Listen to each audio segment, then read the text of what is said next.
Well, hi, everybody. Welcome to Afterburner. I'm Bill Woodall. The NAACP compared the Trayvon Martin shooting to the lynching of Emmett Till in 1955, two young black men on their way to buy some candy being murdered for the crime of being black. Sirius XM radio host Joe Madison called the Martin shooting nothing more than a modern-day lynching. Well, he was right about that. An innocent person was tied to a tree, kind of a tree anyway, and destroyed before he could be tried, before any evidence was in. That's exactly what happened. Now, this People magazine cover summed up the case that got the guilty verdict against George Zimmerman. Because the trial isn't important, the world found him guilty. A poor black child murdered in cold blood on the way to the 7-Eleven to buy some candy. Get a good look at this magazine cover. Really soak it in, because stories and covers like this one are evidence of one of two things on the part of the media, either criminal fraud or criminal negligence. Now, I'm not here to retry this case, but I am here to skim, and I mean skim, the volumes of credible material, often in Trayvon Martin's own words, that every major news organization simply ignored in order to tell this story. Weeks and months after the event, presumably reputable news sources presented a narrative that was sold to the world as news, journalistic truth. The truth is still there. It's the journalism that's gone. So let's put aside the sentiment for a moment. We'll come back to the sentiment and look at what we know. Daniel Patrick Moynihan once remarked, "You're entitled to your own opinion, but not your own facts." So where to begin? Well, you could start with these two pictures, run side by side virtually everywhere, the cherubic innocent boy and the scowling white Hispanic racist assassin, everywhere, all the time. Well, first of all, let's start at the crime scene, because if you'd arrived there, and the police were in there about a minute after the shooting, you would not have seen this, but rather this. Trayvon Martin was not the child portrayed on the People magazine cover or in the hoodie, and you can tell that George Zimmerman has hardly assassinated a defenseless child from a distance. So, what did the media know or should have known about the two principles that they sat on in order to perpetuate the story? Well, let's start with Trayvon. That happy-looking boy on the People magazine cover really came apart, especially after his father's second divorce. He became active in mixed martial arts style fighting, texting, for example, that he wanted a rematch with an opponent because, in his own words, the other guy hadn't bled enough. Witnesses testified that he was on top of Zimmerman at the time of the shooting, raining down what were called mixed martial arts style blows. We have screen grabs of Trayvon's texts, they're not airable here for extreme graphic content, that showed sexual aggression typical of hip-hop culture in America today. Anyone reading those texts would not describe Trayvon Martin as a sweet young child. He was violent and highly sexualized.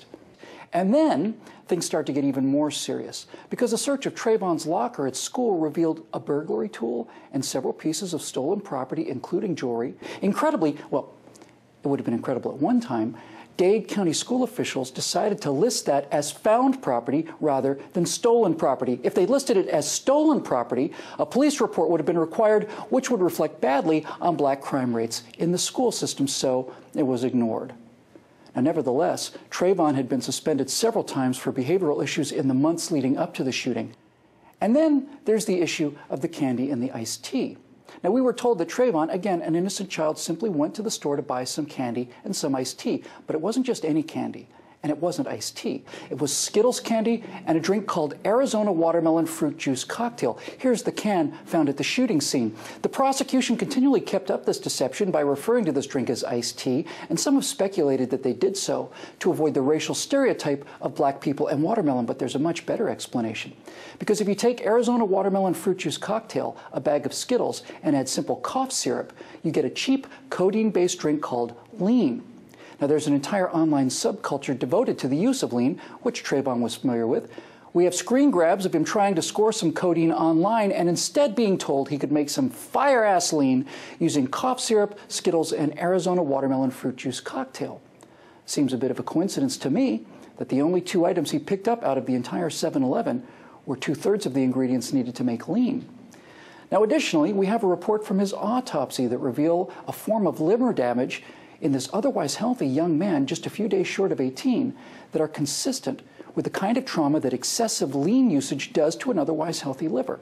Now, most importantly, the online subculture refers to a number of psychological symptoms associated with the use of lean, the two most prominent being extreme physical aggression and paranoia. And we could do this for hours. So what about Zimmerman, the arch-racist who shot an innocent boy in cold blood? Well, he was raised alongside of two black children. Black members of his community testified he was the only person of any race or color that came up and introduced himself when they moved into the neighborhood. And when a homeless black man named Sherman Ware was knocked down by the son of a Sanford police officer, George Zimmerman, and only George Zimmerman, was so outraged by this assault that he printed up flyers and continued to do so until the son of the policeman was charged with the assault on the homeless black man. The FBI told Eric Holder's Justice Department civil rights case against Zimmerman would fail because not only was there no evidence that he was a racist, there was a preponderance of evidence that he was not.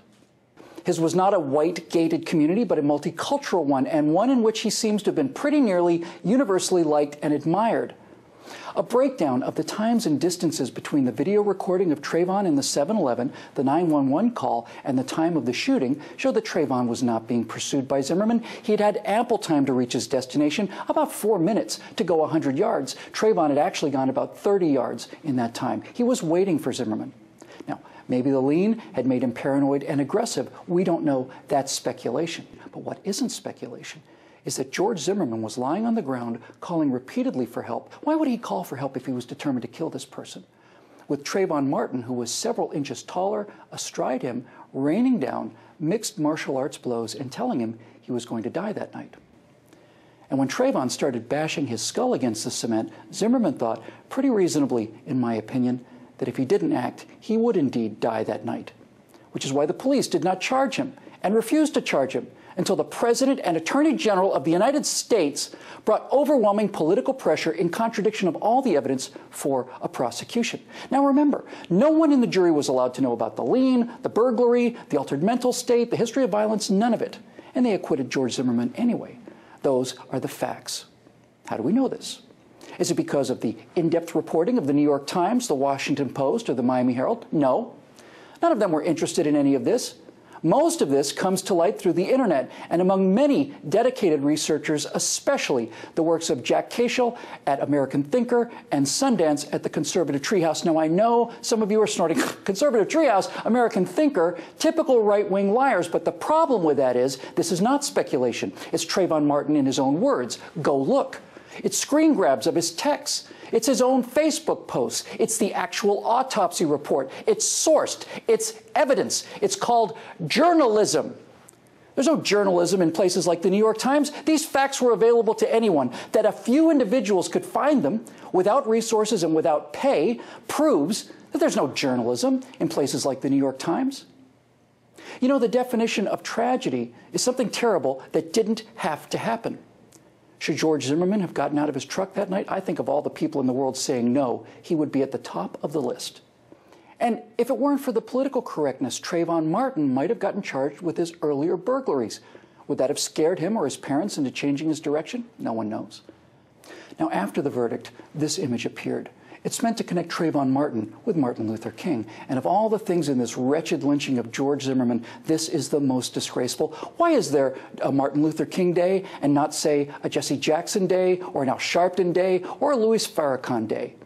Well, Dr. King is revered because he preached inclusion and nonviolence. Martin Luther King thrilled us with his I Have a Dream speech, and the entire point, not only of the speech, but his entire life's work was summed up with these lines.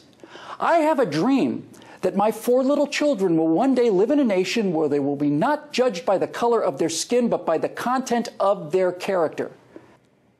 The people that are pushing this narrative of a racist assassin and an innocent black child, the judge and prosecutors in the worst kangaroo court in living memory, did everything in their power to make certain that no one knew anything about the content of George Zimmerman and Trayvon Martin's character, and only knew about one thing and one thing only, and that is the color of their skin. To connect Martin Luther King to this travesty is an outrage, and it's disgusting. It's perpetrated by outrageous and disgusting people. And if all of this political power and journalistic malfeasance can be deployed to sell a tortured lie, as in the case of this little story, then what political power and journalistic malfeasance do you think might be deployed in making us buy a much larger one.